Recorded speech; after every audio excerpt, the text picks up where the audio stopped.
All right, so hi, I'm Franz Perez Cyber Skyline, and today we're going to be doing packet dissection by hand. Now, this is a fundamental skill to learn so that if you encounter something that your tools can't automatically handle, you have the proper understanding, the know-how to tackle the problem yourself. So this can happen if you are encountering like a new protocol, maybe you're coding something up, maybe you need to write a script to just parse out some data that your tool doesn't do by itself. This is a fundamental knowledge for you to help you out there. So many of you, if you are doing anything with packet analysis, network traffic analysis already, you're probably familiar with tools such as Wireshark. Wireshark's kind of like the big easy go-to that everyone does getting started. And so what I'm going to show you today is effectively what Wireshark is doing behind the scenes for you. So what I'm going to show you is going to be a little bit tedious, and Wireshark simplifies that for you, but understanding that underlying concept will help you in case something strange happens in the real world. So be prepared for that. Okay, so let's start first with what is a packet. And a packet is a self-contained block of data, and it's being sent over a computer network, any computer network. It could be a local network, it could be over the internet.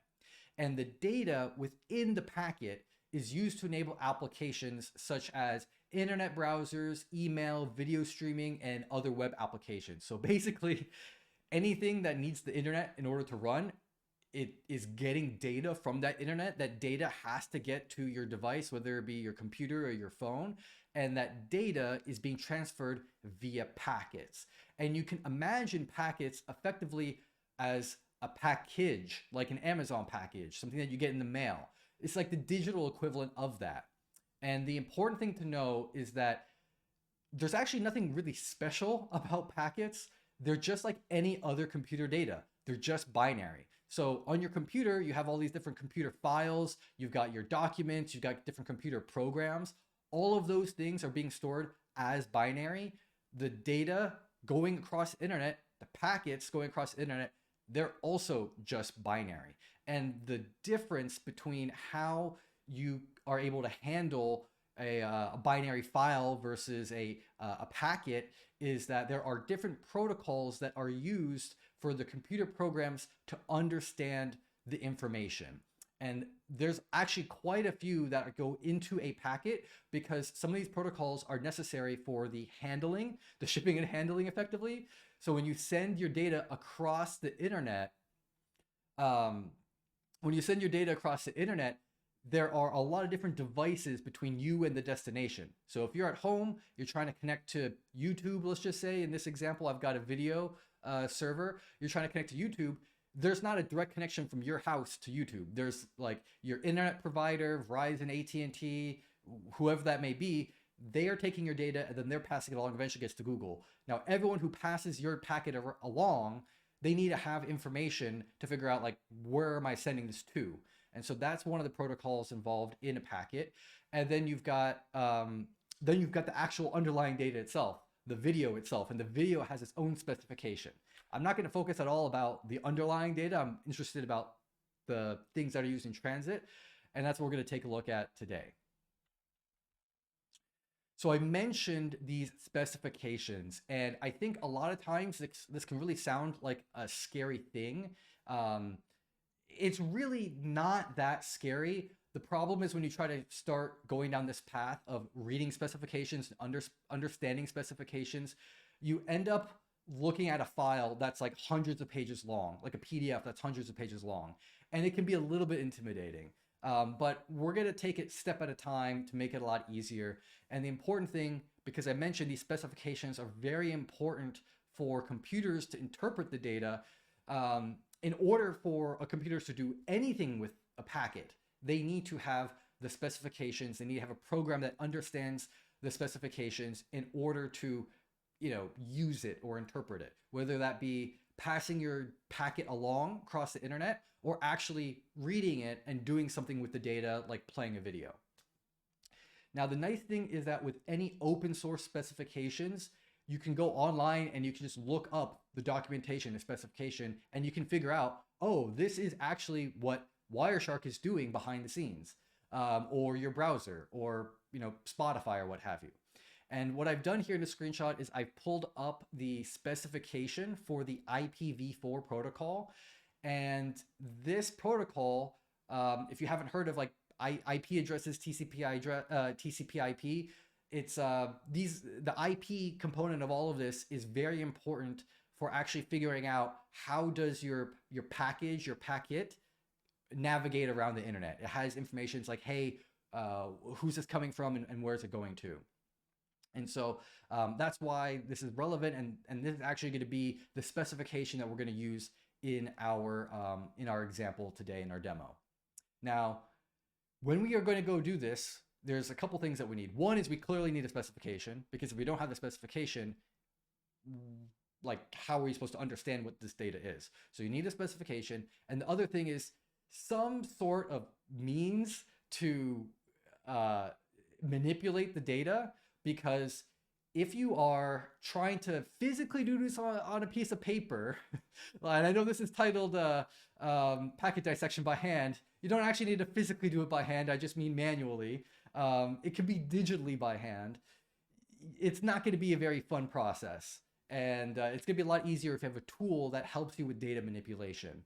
And so what I suggest as kind of a way to go about this packet dissection by hand is first, get your specification. And then after you get your specification, use some sort of data manipulation tool like CyberChef.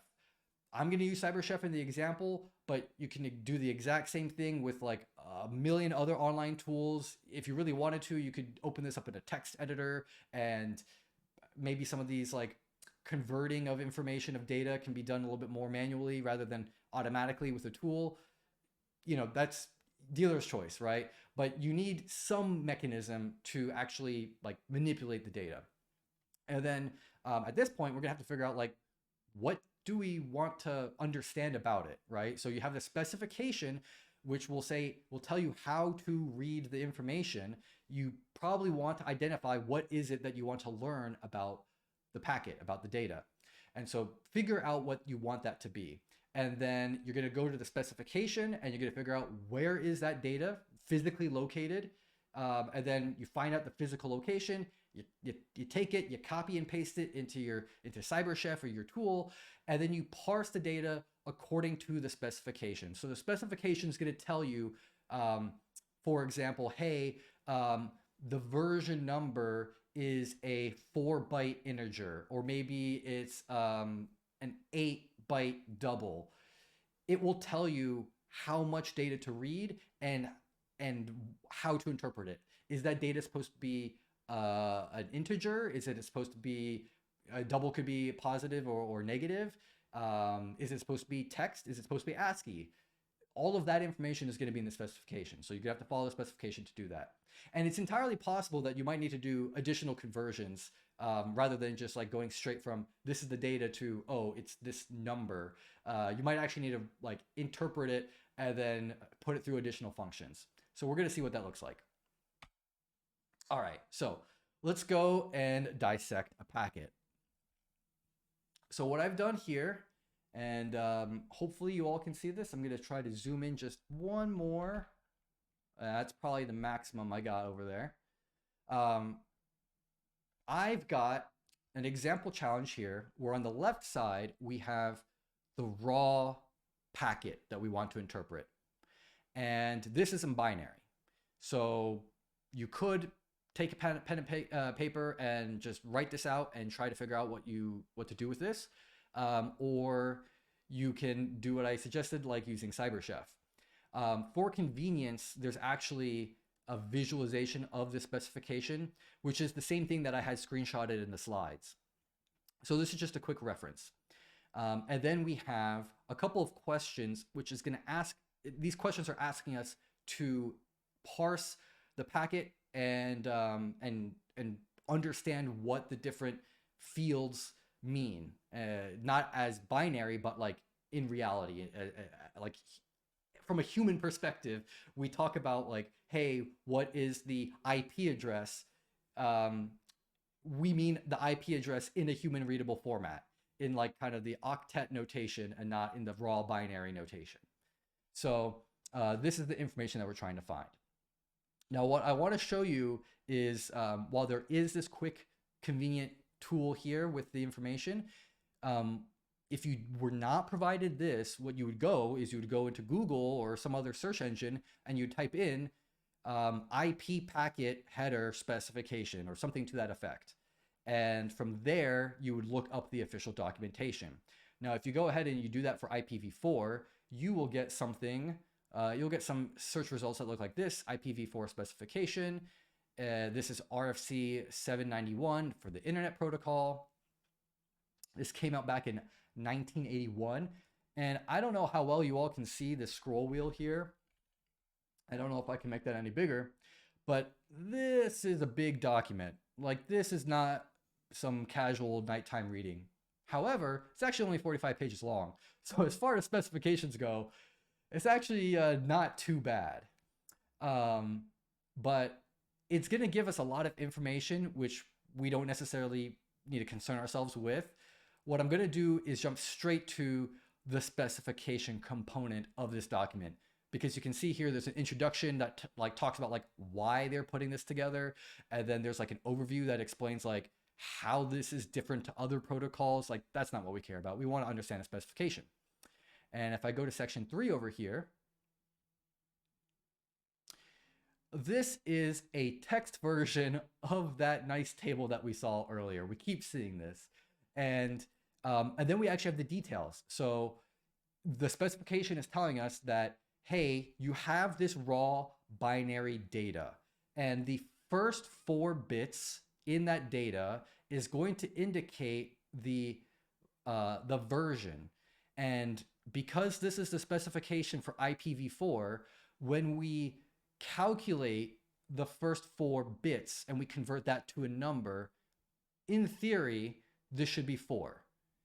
And if it's not 4, then we either did something wrong or there's something wrong with the data. But it should be 4.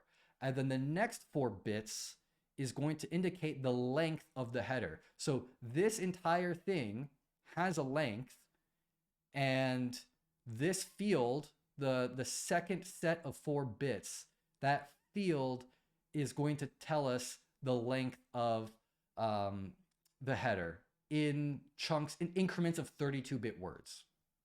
So that's what that means. And I mean, this continues, right? You've got like type of service, and these are like flags, like binary, like bit flags. So like the first 3 bits represent the precedence. Then you got 1 bit for normal delay, 1 bit for normal throughput, one, like, yeah, I mean, you guys you get the point here. I'm not going to go through the whole thing, but this is like the level of detail that is required for people to, for either for you, if you encounter a situation where you end up needing to parse through a specification, you need this level of detail to understand what the data means.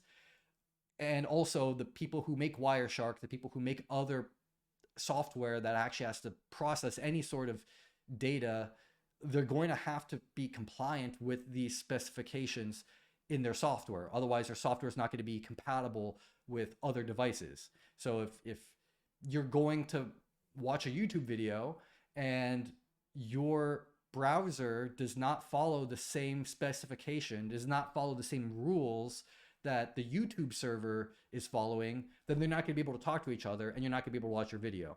So these specifications are meant so everyone can follow them and understand them. And so if I go back to our questions here, let's go and actually try to understand some of this data. So question number 1, what is the header checksum in hexadecimal representation? So if I use my nice little visualization here, I can see that there's a header checksum, which is on the 1, 2, 3, on the 3rd line, and there's 32 bits in each line here, and this is from 16 all the way to 31, and 31 because we're starting from 0. So we're looking at the last 16 binary digits of line number 3. That is the header checksum. So if I go to line number 3, 1, 2, 3, And then we're looking for the last 16 bits. That would be, these are groups of 8. So it would be these two groups. 8 plus 8 is 16. And we go to a tool like CyberChef over here. I'm going to plug that in as my input. And this is our binary data. So we now need to convert this binary data into a checksum. And it says we need the checksum in hexadecimal representation. So this is actually pretty simple because all we need to do is take this binary value and convert it to hex. So what I'm going to do is I'm going to do from binary. So I'm going to convert the data from binary, and then I'm going to look for to hex. And then hopefully if I've done this right, this binary checksum is now converted into a hexadecimal checksum. And if I paste that in, that is the correct answer. So we've managed to solve our very first question here, right? We followed the specification. The specification told us that if we want to get the header checksum, we have to go to this part of the data, and then this part of the data is the header checksum. And then the question was asking for the hexadecimal representation. So then we go to that part of the data. We have it in binary. I copy and paste that into our CyberChef here, and then I convert it from binary into hexadecimal. So that's what we did there for that first question. Now, going down to the second question, we're being asked for what is the TTL of the packet. Now, if you're going through these questions and you're wondering, like, what is a header checksum and what is a TTL and why are those important things, you probably want to learn about those things so that you understand the significance of what you're doing. So I would recommend going online. You could just go to like the Wikipedia article for IPv4 and it will actually tell you what those things are. Or you could be old school and you can go to the actual specification and read up on these details, and you can find out that way as well. But just for all of your knowledge, if you're not already aware at this point, the header checksum is used as a value to verify that the integrity of the data is accurate. So basically, when this data is sent over the internet, there's a chance that some of the data gets corrupted, and the header checksum is used to determine if any of the values have been accidentally changed. And the idea is that there's a function where you take the contents of the packet, you plug that data into the function, it will generate the checksum. And if you do that and the checksum does not match what's listed in the packet, then there's something wrong. And that's an indication that you're going to need another copy of that packet. And that can happen for a multitude of reasons, just like data short circuit, solar flare, like there are issues with like the temperature of like the server room affecting the likelihood that like some data goes wonky. Like that's what that's for. And the TTL is the time to live. So basically the TTL is used so that when a packet is sent over the internet, if for whatever reason there's like a circular route where like it keeps going around in circles, to prevent that data from going around in circles forever until the end of time, every time it gets passed between different devices, the time to live is decreased by 1. And when it hits 0, then whoever has it, when it's like hot potato, and whoever has it when it hits 0, they're not going to pass it along anymore. And that way packets don't just keep circling across the internet forever. So that's what this is. And so this should be a number because, as I mentioned, this is a value that every time it gets passed from one device to another, it's being decreased by 1. So that's a number that we need to decrease. And according to the specification, if I go to time to live in the specification, and I'm jumping back and forth between my shorthand and this official documentation, I can see here time to live 8 bits, and then according to their diagram, the 8 bits is going to be on this third line over here. Now, I also want to remark that I'm saying, hey, this is on like the third line, The only reason why I can say it's on the third line is because the length of each line that I have in my visualization here is the same length that they have in the specification.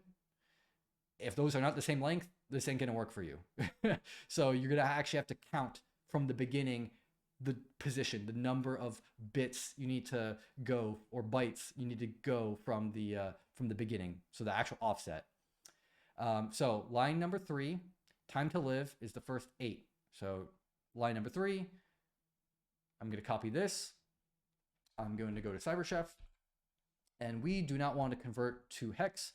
What we want to do is we want 2 decimal. We want a human readable version, and that answer is 64. So that means that this packet will be sent 64, like between 64 different devices before we all collectively give up and we say, yeah, it's not going to make it there, let's not even bother.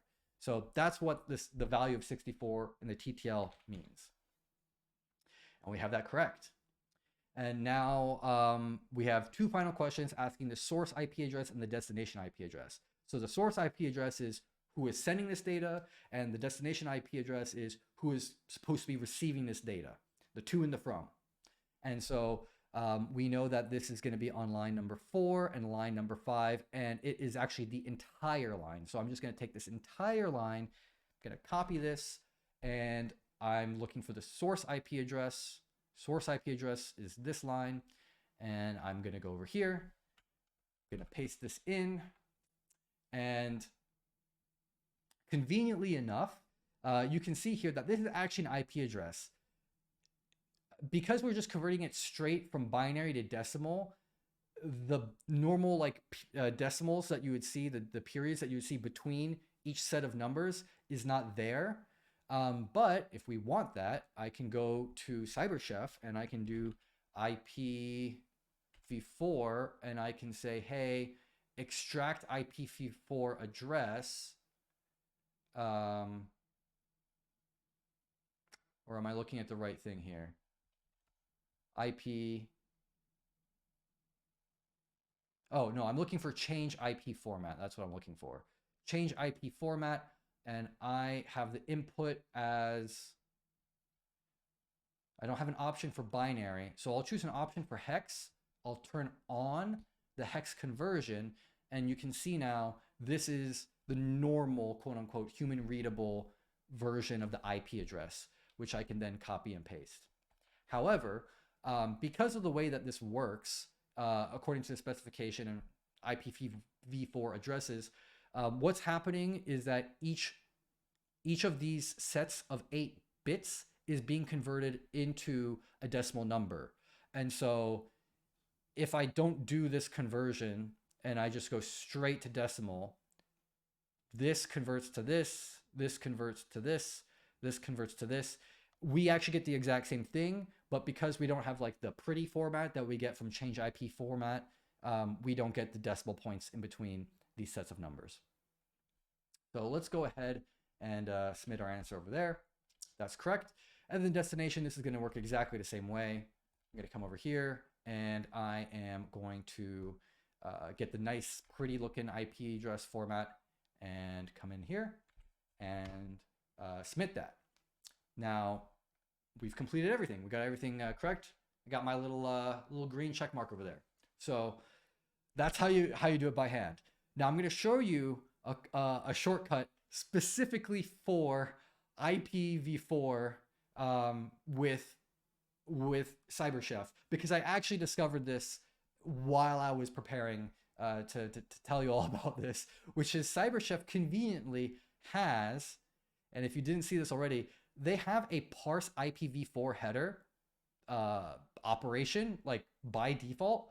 And so I can just plop this guy in here and go and take the entire shebang, put this in here. I got to get rid of these extra like column offsets.